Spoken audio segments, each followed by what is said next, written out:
One day I decided to buy an old meat grinder to restore it. I found what I needed on the marketplace. It was exactly what I wanted and at a good price. And so I bought it. When the parcel arrived to me, I started unpacking it immediately.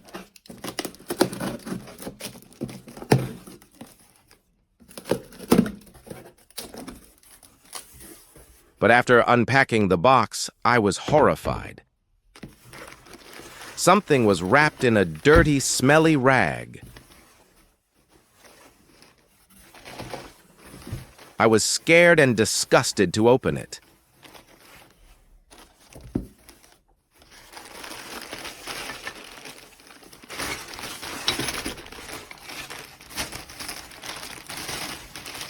Inside was my meat grinder. It was very dirty. In the photo, everything looked much better. But despite this, I was determined to clean it. Because I had a great idea. If you want to know what I have in mind, subscribe to my channel and like this video. You will see everything soon.